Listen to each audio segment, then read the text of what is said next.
মনে কি দয়া মায়া কিচ্ছু নাই কত? কি করব তাইলে? তুই কোনো কাম করিস না, কাজ করিস না, খালাম্মা তোরে সারাটা দিন কি ঘরে বয় বয় খাবে? আমি তো খালাম্মারে কমু তোরে ঝাড়ু দিয়ে আর কয়টা বাড়ি দিই।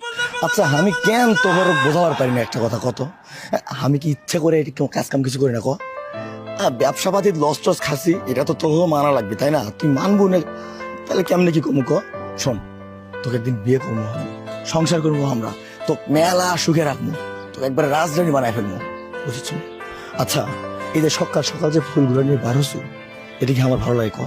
এটি মানে মনে হয় যে কলজের মধ্যে ফাইটে বাটে শেষ হয়ে যাচ্ছে আমার, এটি মানের পারি না আমি। ফোন সেন্টু, তোর এই গালগপ পুরো মেলা দিন ধরে শুনতাছি। প্রেম তো আর আজকে থেকে করতেছি না তোর লাগে, আর এই গালগপ্প মজা লাগে না। তুই কোনো কাম কাজ জীবনেও করতে পারবি না। হন, খালাম্মা ডাইল আনতে পাঠাইছে দোকানে, ডাইল লয়ে তাড়াতাড়ি, নাইলে কিন্তু আয়া আরো কয়টা ঝাড়ু দিয়ে বাড়ি দেবে। যা। ঠিক আছে যাচ্ছি, কিন্তু তুই কিন্তু সাবধানে চলবি, তোর নিয়ে মনে ভালো চিন্তা হবে, বুঝছো? ও লাইলি, হন না, একটু কথা আছে তোর। কত তুই এই সেন্টুর ঘরের মধ্যে কি পাইছস? এই ছেলেটা ডাইল আনতে পারে না, একবেলা ভাত খেলে আরেক বেলা ভাত খাইতে পারে না।